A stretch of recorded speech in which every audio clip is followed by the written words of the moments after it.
Hello, salut à tous, bienvenue dans le podcast Super Coach. Je suis avec Eugénie, comme d'habitude, et là, cette fois-ci, on a prévu de parler de comment est-ce que on sait si c'est vraiment le bon moment pour nous de changer de métier, de se reconvertir, d'avancer, et peut-être du coup de devenir coach thérapeutique. Je suis en train de marcher sur un tapis, donc c'est normal si vous me voyez me dandiner.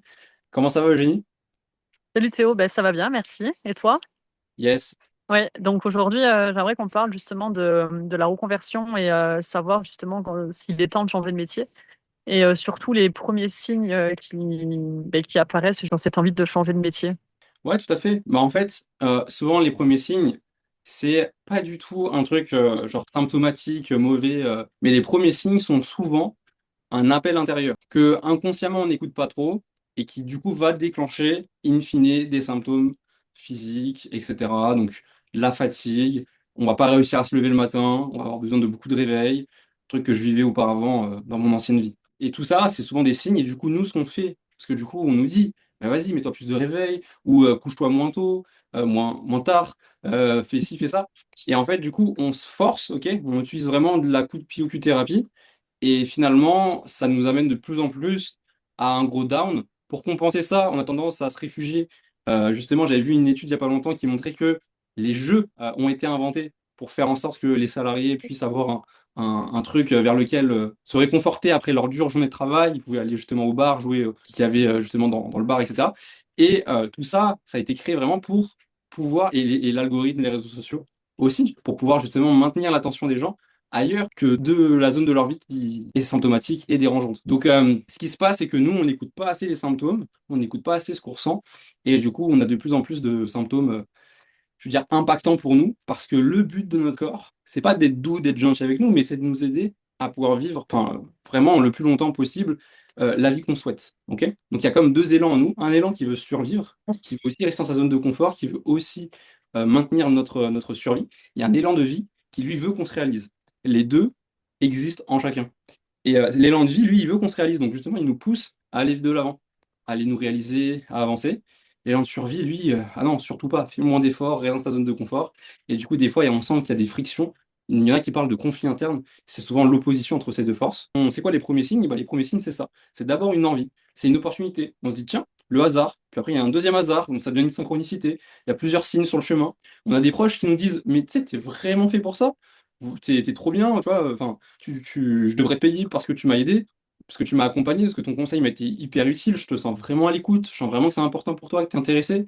Bref, tous ces petits trucs-là, ce sont des petits signes pour nous rendre compte que, ah, il y a un truc, il y a une passion qui m'appelle. Et vivre trop longtemps en dehors de sa passion, c'est comme si un poisson tentait de grimper à l'arbre. Ça a ni queue ni tête. Il va galérer, il peut même se forcer, essayer de regarder des vidéos, mais il va avoir du mal. Pourquoi? Parce que sa vraie nature, c'est de nager. Et ça, il n'a pas besoin de l'apprendre. Il a juste besoin de revenir dans son écosystème naturel et ça va se faire tout seul. C'est aussi pour ça que les gens dans Supercoach, justement, ont des résultats. Moi, je me dis, je suis toujours épaté de me dire, ils apprennent quand même un truc qui est révolutionnaire. Le coaching thérapeutique, ça va quand même un petit peu à l'encontre de plein d'approches d'accompagnement. C'est pas à l'encontre, mais c'est un peu contre-intuitif quand on voit un peu comment ça se fait, le process, etc. Et ils y arrivent très bien, pour moi, parce que c'est juste l'état naturel. Donc voilà. Ouais. Donc les signes que tu décris, finalement, c'est plus, comme tu dis, un élan. Mm. Donc c'est pas forcément une période difficile pour soi. C'est vraiment du coup un élan de faire autre chose.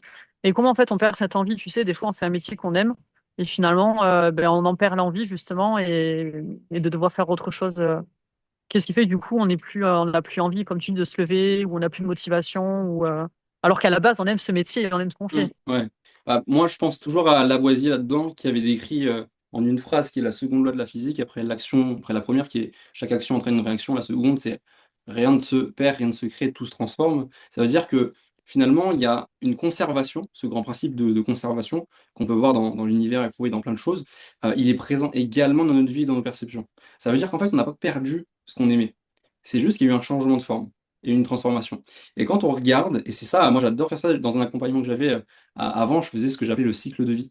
Et enfin, la ligne de vie, et c'est en gros, en fait, les amener à comprendre et dessiner une ligne de c'est quoi l'élément qu'ils aimaient dans tel endroit, à tel endroit, à tel endroit. Et des fois, on a l'impression qu'il y a des gens qui disent j'ai vécu 10 000 vies, il n'y a pas de sens, j'ai été pompier, ensuite j'ai été ça.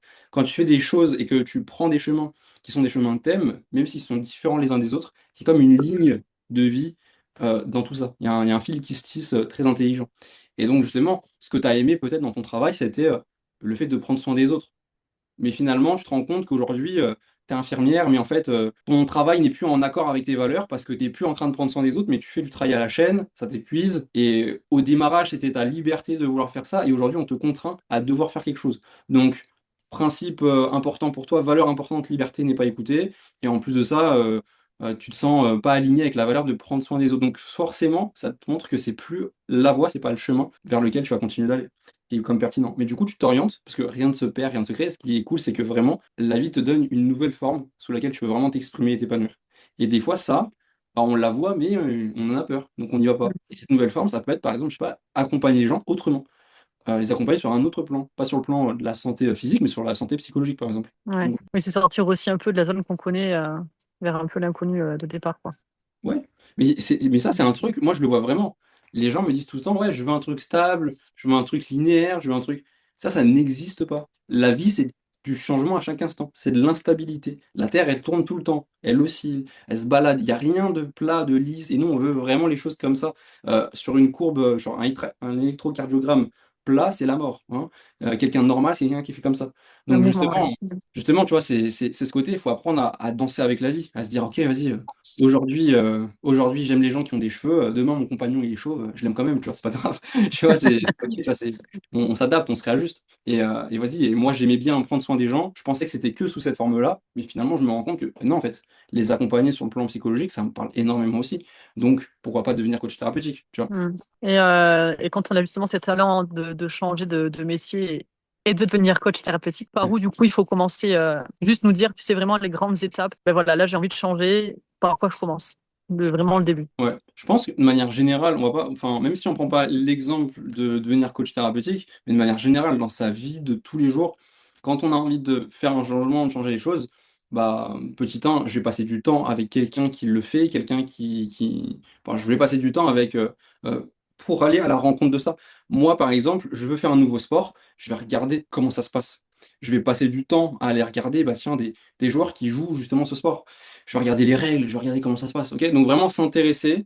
Donc ça peut être regarder du contenu, ok? Et bah là, tu vois, on en fait plein justement du contenu ensemble, Génie, sur la chaîne YouTube que j'ai, il y a plein de vidéos qui montrent à quoi ça ressemble des séances de coaching thérapeutique, comment ça se passe l'accompagnement, comment... Ouais, en gros, c'est quoi le quotidien d'un coach thérapeutique? Donc vraiment s'intéresser, plonger dedans, aller vraiment à la rencontre de ça, si jamais c'est quelque chose qui existe. Si c'est pas quelque chose qui existe, bon là, du coup, ça veut dire se lancer vraiment dans l'entrepreneuriat, essayer d'avoir vraiment une intelligence entrepreneuriale pour aller construire vraiment sa propre voie. Mais si c'est je veux aller dans un truc qui existe déjà, bah voilà, je m'intéresse simplement à ça, premièrement. Et ensuite, deuxièmement, bah moi de mon côté, je regarde qu'est-ce qui pourrait me freiner, m'empêcher d'y aller, m'empêcher de le faire. Donc par exemple, moi je veux me mettre à faire du basket, qu'est-ce qui pourrait m'empêcher de le faire? Ah bah je sais pas, que ça soit trop loin pour moi, qu'il y ait une mauvaise ambiance avec l'équipe, qu'il y ait ça, ça, ça. Je peux lister, tu sais, une liste de plusieurs choses. Et ensuite, bah tout simplement, je vais à la rencontre réellement d'un entraîneur et je peux lui faire part des choses qui moi me semblent un peu bloquantes et je vois un peu ce qu'il en est. Donc la dernière étape pour moi, c'est vraiment le fait d'être en contact direct de la personne qui peut m'amener à avancer, à évoluer. Mais si déjà j'ai commencé par me renseigner, que je sens quelque chose qui m'attire, mais en même temps que j'ai mis aussi le doigt sur mes craintes, mes difficultés personnelles, et que du coup, boum, dernière étape, j'en parle, parce que la plupart des gens, ils se disent, ah mais attends, j'ai des enfants. Du coup, j'ai vu que fallait être disponible des fois de temps en temps le soir ou des week-ends. Ah, c'est pas possible. Bah non, peut-être pas. Peut-être qu'en fait, on peut trouver un truc qui peut être du sur-mesure, peut-être qu'il peut y avoir plein de choses. Donc, justement, ça peut être un truc à voir dans un c'est des bonnes informations à donner, mais il faut pas rester bloqué sur des choses comme ça. Il faut vraiment en parler avec la personne directement. Et ça, je pense, ça vaut pour le coaching thérapeutique, mais ça vaut pour tout, quoi, concrètement. Donc, quand on sent vraiment que c'est le bon moment et que on sent que c'est le bon moment quand on sent un appel et quand on sent également que notre quotidien ne nous parle plus et qu'on a vraiment un appel de devenir coach thérapeutique, ou de se lancer dans une nouvelle voie, et que on prend le temps de s'y intéresser et que ça confirme vraiment que c'est un truc qui est ok, ça me donne envie, et que je liste en même temps les choses qui me font peut-être un peu peur, qui me paraissent un peu difficiles et que bah, du coup je viens de ma part en parler avec la personne concernée, là là ça tombe bien. À l'inverse, les trucs qu'il faut surtout pas faire, c'est bah, du coup commencer directement pour regarder les gens et prendre des conseils de la part des gens qui n'ont jamais fait cette activité-là. Ah oui, non, c'est pas possible, c'est difficile, c'est compliqué. Ok, bon là du coup, si je m'intéresse pas directement à l'activité, mais que je m'intéresse directement à des gens qui ont été blessés en faisant du basket et qui disent que c'est naze et qu'en plus tu peux pas percer quand tu fais du basket, bon bah c'est clair que je m'intéresse pas bien, tu vois. Ensuite, deuxièmement, il y en a qui se listent même pas leurs difficultés, leurs craintes, leurs peurs, donc ils mettent pas le doigt sur des choses qui peuvent être bloquantes de leur côté. Et au lieu, ensuite, en dernière étape, d'en parler avec la personne concernée, ils en parlent directement avec leurs proches, qui forcément agit comme un élan de survie, en leur disant, mais non, mais t'inquiète, on va aller courir, t'as pas besoin de faire du sport en club, on va se faire un footing de temps en temps, ça va te maintenir en forme. Pas besoin d'aller dépenser des milliers et des cents pour t'inscrire dans une formation, enfin dans un accompagnement ou dans un club de basket. On va le faire ensemble et tranquille. Et là, c'est vraiment les mauvaises étapes à faire parce que tu es sûr que dans 10 ans, ta vie, elle n'a pas changé. Et oui, il y a les projections de peur et les proches ou des autres personnes, ouais. Ouais, Mm. c'est ça. Donc moi, je pense que vraiment, ces trois étapes-là, ça te permet vraiment de s'écouter soi, d'écouter son envie et de s'intéresser vraiment dans un premier temps. Ensuite, écouter aussi ses peurs, c'est important, et de regarder, bah tiens, c'est quoi les trucs qui sont bloquants pour moi? Parce que des fois, il y a des vrais trucs, hein. Je sais pas si t'es une maman solo avec deux enfants et que deux fois par semaine, bah du coup, c'est toi qui les gardes toute la journée, et que si c'est ça, bah peut-être, tu es vraiment face à des vraies difficultés.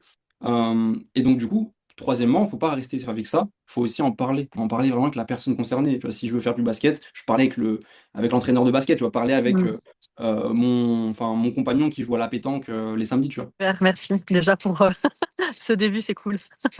Yes, donc voilà, donc je pense qu'on a fait le tour là-dessus, ou est-ce que tu avais une dernière question? J'en ai d'autres des questions, mais ce sera pour la prochaine fois. Yes, let's go. Ok, on peut faire comme ça. Oui. Donc, si jamais ça vous a plu, si jamais ça vous parle et que vous dites que c'est peut-être le bon moment pour vous, parce que vous êtes passé par toutes ces étapes-là et que vous dites, bah ouais, pourquoi pas aller plus loin et prendre un rendez-vous pour éventuellement savoir si c'est vraiment ma voie et si vraiment j'ai le potentiel pour pouvoir devenir coach thérapeutique, comme d'habitude, juste en dessous de la vidéo en description, vous avez le lien. Vous pouvez cliquer sur le lien, arriver sur la page d'information de l'accompagnement, prendre un rendez-vous offert avec un expert de mon équipe et on verra vraiment si c'est le bon moment pour vous. Je vous dis à très bientôt.